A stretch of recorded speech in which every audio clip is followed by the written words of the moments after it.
Good morning सभी बच्चों को। रूट टू रूट्स की हिंदुस्तानी वोकल क्लासेस में आप सभी का स्वागत है।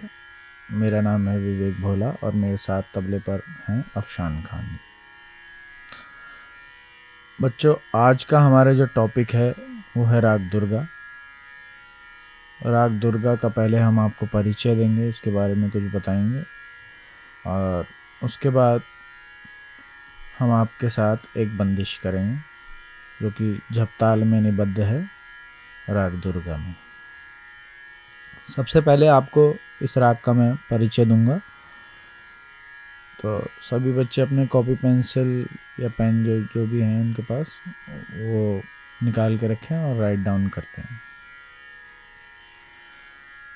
सबसे पहले आपको मैं बताना चाहूँगा कि राग दुर्गा जो है उसका थाट है बिलावल।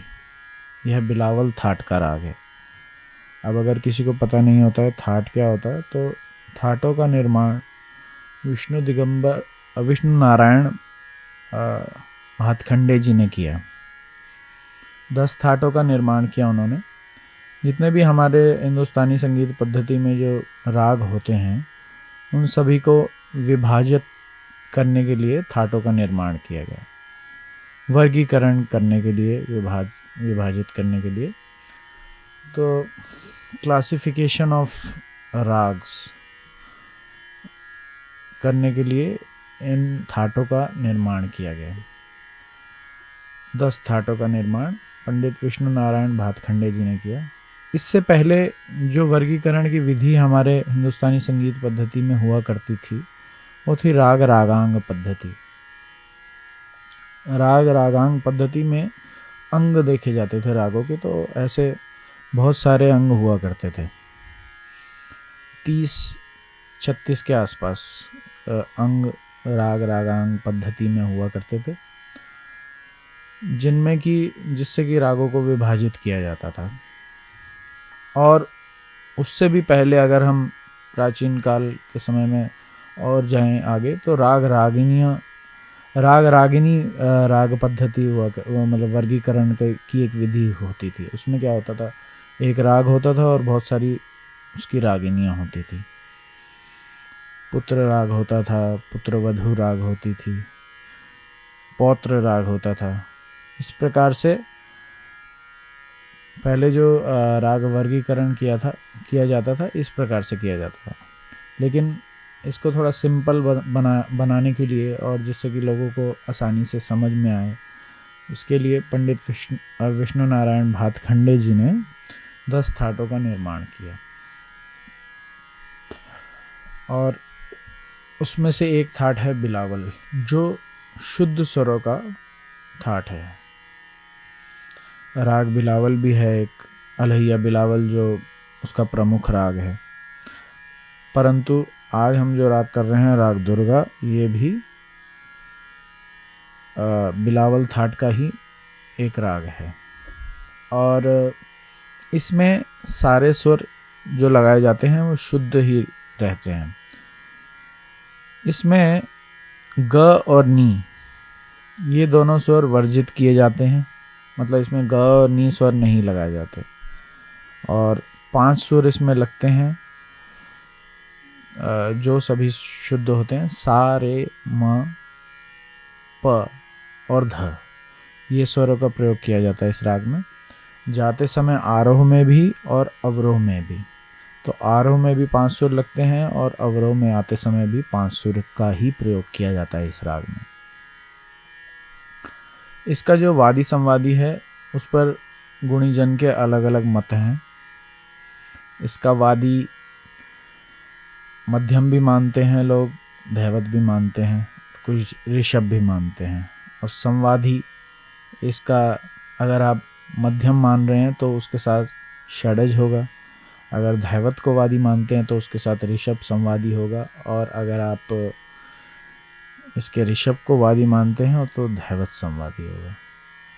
तो इस तरीके से म सा ध रे या फिर रे धा, ये 3 प्रकार से अलग अलग जो है वादी संवादी, अलग अलग जो गुणीजन हैं वो उनके अलग अलग मत हैं। वादी सुर क्या होता है?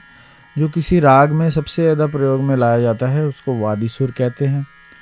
और जो संवादी सुर होता है वो वादी सुर की तुलना में थोड़ा कम प्रयोग में लाया जाता है, लेकिन बाकी सुरों से ज़्यादा प्रयोग में लाया जाता है, उसको बोलते हैं संवादी सुर।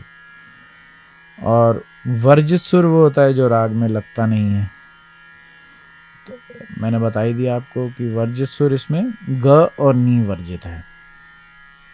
जैसे राग भूपाली है, भूपाली में ग लगता है और उसमें क्या है कि म नी वर्जित है, और इसमें जो है ग नी वर्जित है। तो ग और नी जो इस राग में है वो वर्जित किया जाता है, और मध्यम का इसमें प्रयोग अच्छे से किया जाता है। ऋषभ पर इसमें न्यास भी किया जाता है। न्यास सुर होता है जिस पे हम ठहरते हैं, रुकते हैं, उसको बोलते हैं न्यास करना। तो ऋषभ पर न्यास किया जाता है, सा पर न्यास किया जाता है इसमें। ये जो राग है उत्तरांग प्रधान राग है। उत्तरांग प्रधान राग होने का मीनिंग ये है कि ये ज़्यादा जो चलता है वो ऊपर की साइड सुरों में चलता है। पूर्वांग और उत्तरांग, पूर्वांग का मतलब है जैसे सा रे गा मा पा, यहाँ तक जो है पूर्वांग होता है, जो और इससे नीचे के जो सुर होते हैं उसको पूर्वांग बोलते हैं। और म प ध नी सा और उससे ऊपर के जो सुर हैं उनको हम उत्तरांग बोलेंगे। मतलब अगर किसी राग का वादी स्वर पूर्वांग में है तो उसका जो संवादी सुर है वो उत्तरांग में होना चाहिए, एक ये भी नियम है। तो इसीलिए सा रे म प, इन यहाँ तक म प तक जो है पूर्वांग को बढ़ाया गया है। पहले सिर्फ सारे गा म जो है वो पूर्वांग हुआ करता था और पधनी सा उत्तरांग हुआ करता था, लेकिन बहुत सारे राग ऐसे होते हैं जिसमें म को वादी माना जाता है और सा को संवादी माना जाता है। तो उस कारण अगर म और सा वादी और संवादी दोनों एक ही राग में मतलब एक ही पूर्वांग में ही होंगे तो फिर वो जो रूल है वो डिस्टर्ब होता था। तो उसके लिए गुणीजनों ने सा रे गा म प तक रखा पूर्वांग को और म प धनी सा तक उत्तरांग को रखा। उससे मध्यम और पंचम ये दोनों जो स्वर हैं वो पूर्वांग में भी आ गए और उत्तरांग में भी आ गए। तो अगर म और सा मानेंगे हम इसको, तो सा को हम पूर्वांग में मानेंगे और मध्यम को हम उत्तरांग में मानेंगे। तो ये तो थोड़ा सा इसके बारे में थियोरेटिकल नॉलेज हो गई। बाकी इसमें पंचम का प्रयोग आरोह में जाते समय स्पष्ट रूप से किया जाता है, पर आते समय इसमें कर्ण के रूप में पंचम का प्रयोग किया जाता है। ध मा रे प ध मा ध प मा रे म रे ध सा, इस प्रकार से पंचम का कर्ण के रूप में इसमें प्रयोग किया जाता है। रे प संगति का इसमें प्रयोग किया जाता है। सा रे प रे म प ध म प ध म रे प, इस प्रकार से रे प संगति का भी इसमें प्रयोग किया जाता है। और इसमें दुर्गा स्तुति की कुछ बंदिशें जो हैं, दुर्गा स्तुति और माता की जो स्तुति है उसकी कुछ बंदिशें इसमें पाई जाती हैं इस राग में। और यह प्रसन्न प्रकृति का राग है। प्रसन्न मतलब ये जब राग हम गाते हैं तो हमें प्रसन्नता का अनुभव होता है कि ये खुशी का राग है, ऐसे इस प्रकार से। और ये नवनिर्मित राग है, बहुत पुराना राग नहीं है, आधुनिक राग है।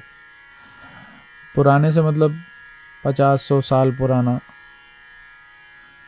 या उससे थोड़ा और पुराना हो सकता है, लेकिन जो राग हैं वो बहुत पुराने हैं। आपको जो हमारे पुराण हैं, शिव पुराण और इस प्रकार के जो हैं उनके अंदर भी रागों का वर्णन मिलता है। तो ये जो राग हैं बहुत ही बहुत पौराणिक हैं। पहले भी राग को एक मतलब जैसे राग है उसको एक देवता के रूप में माना जाता था, रागों को भी, अलग अलग रागों को। तो वो अलग अलग जो बुक्स हैं उनमें अलग अलग इसका वर्णन मिलता है, संगीत की उत्पत्ति कैसे हुई, उसमें जो राग वगैरह हैं उनके बारे में वो एक अलग चर्चा है और खोज का विषय है वो। तो ये तो इस राग का परिचय मैंने आपको बताया। बाकी जो इसका थाट है, इसका थाट बिलावल है, परंतु खमाज थाट से उत्पन्न हुई दुर्गा भी प्रचार में है, कुछ लोग गाते हैं उसको, लेकिन ज़्यादा प्रचार में जो है ये बिलावल थाट की ही दुर्गा गाई जाती है। और हम भी आपको बिलावल थाट वाली दुर्गा जो है वही आज करवाएंगे। तो ये तो इस राग का परिचय हो गया। अब हम इसकी जो है आपको पहले आरोह अवरोह बताएंगे और उसके बाद इसमें हम बंदिश करेंगे इस राग। तो सबसे पहले हारमोनियम पे मैं आपको थोड़ा बजा के दिखाता हूँ इसका आरोह अवरोह, उसके बाद सापा लगाकर हम गाएंगे। देखिए सबसे पहले सा रे मा पा धा सा सा रा पा मा रे ध सा।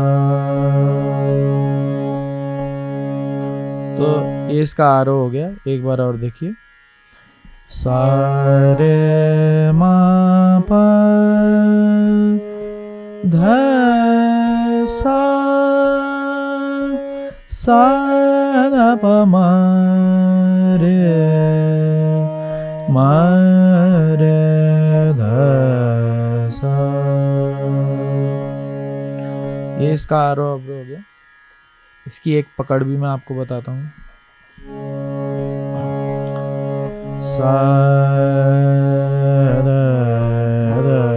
सा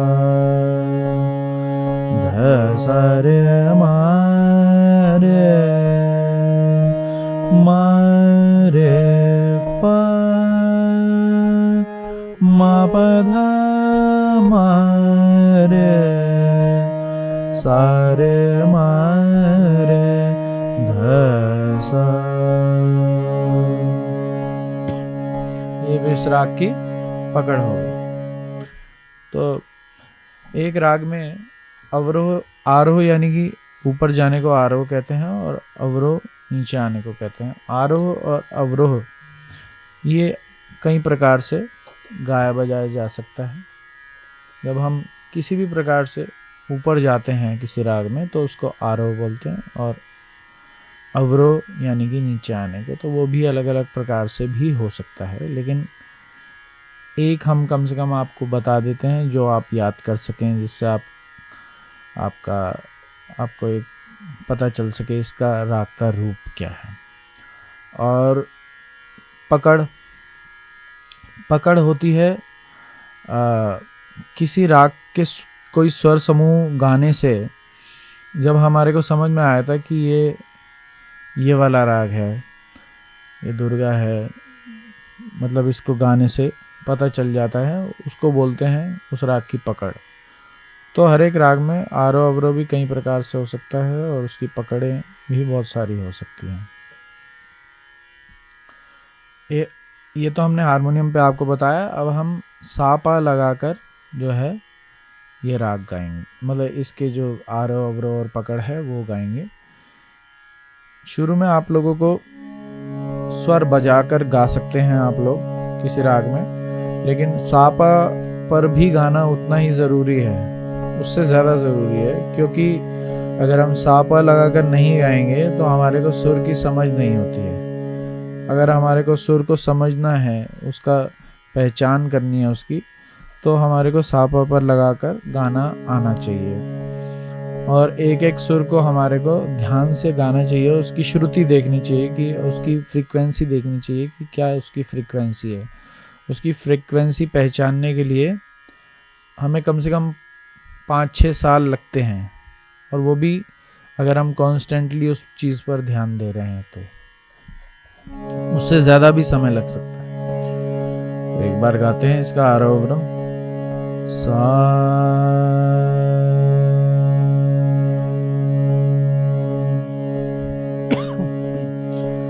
सारे मा प ध सा सा ध प म रे म रे ध सा। एक बार और गाएंगे। सारे मा प ध सा सा ध प म रे म रे ध सा। अब इसकी पकड़ करेंगे हम। ध सा रे म रे म रे प म प ध म रे म रे ध सा। ये इसकी राग की पकड़ हो गई। तो ये हुई राग की पकड़। अब हम इसमें जो बंदिश कर रहे हैं उसके मैं आपको बोल लिखवा देता हूँ, और वो झपताल में निबद्ध बंदिश है, मध्य लय, झपताल मध्य लय। तो इस बंदिश के जो बोल हैं पहले वो बताता हूँ मैं आपको, लिखिए जिन्होंने नहीं नोट करे हैं। इसके बंदिश का जो स्थाई है उसके बोल हैं सखी मोरी रूम झूम। सखी मोरी रूम झूम बहुत प्रसिद्ध बंदिश है, पुरानी बंदिश है और पारंपरिक बंदिश है। सखी मोरी रूम झूम बादल गरजे बरसे, ये इसका स्थाई है। एक बार और बोलता हूँ। सखी मोरी रूम झूम बादल गरजे बरसे। इसका जो अंतरा है, अंतरे के बोल इस प्रकार हैं। रैना रैना अंधेरी कारी, रैना अंधेरी कारी बिजली चमके, कैसे जाऊं पिया पास।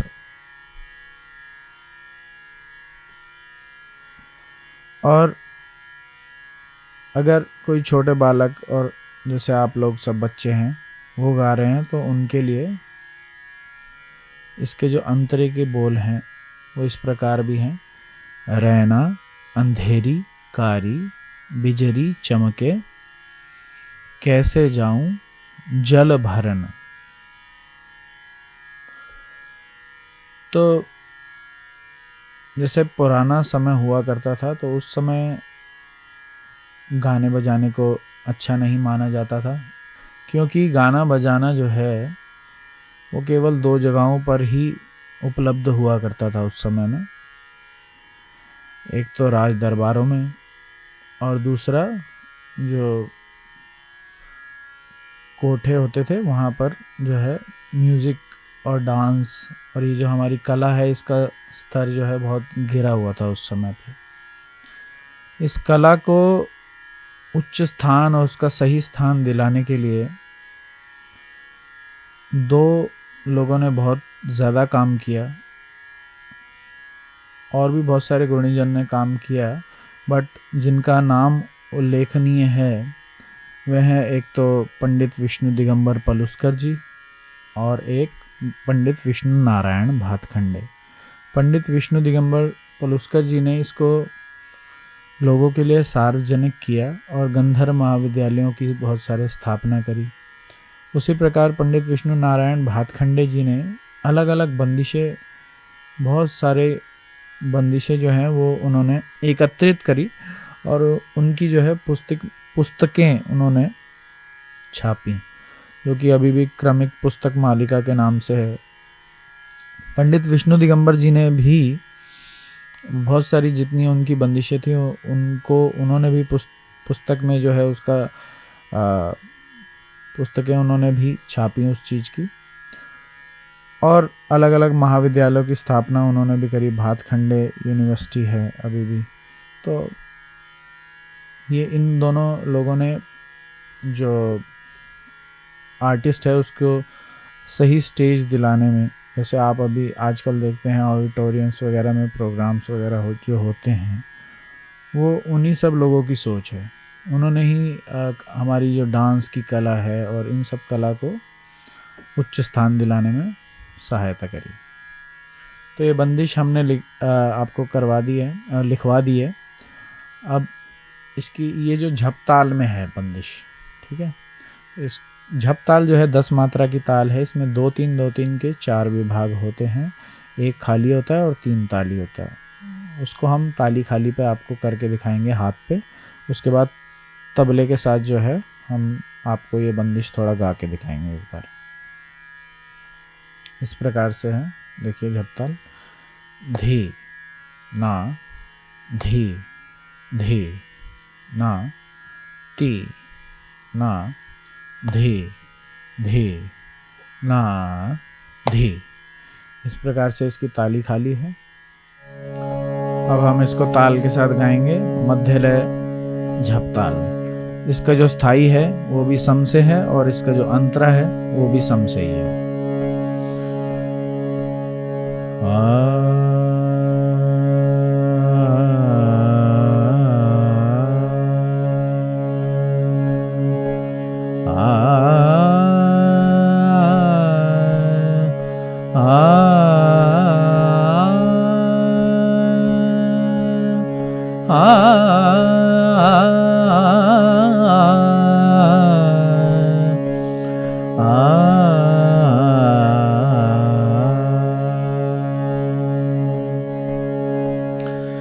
सखी मोरी रूम झूमा, सखी मोरी रूम झूमा, सखी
जल भरना सखी मोरी रूमा झूमा सखी मोरी रूमा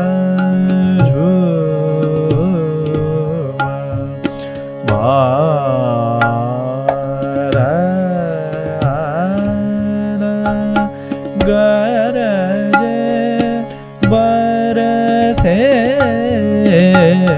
सखी मोरी रूमा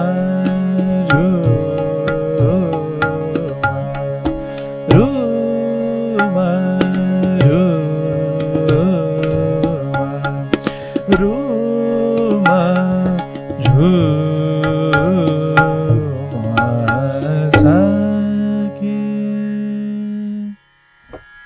तो इस प्रकार बच्चों ये बंदिश गाई जाती है झपताल में। इसका जो स्थाई है वो भी सम से है और अंतरा भी इसका सम से है।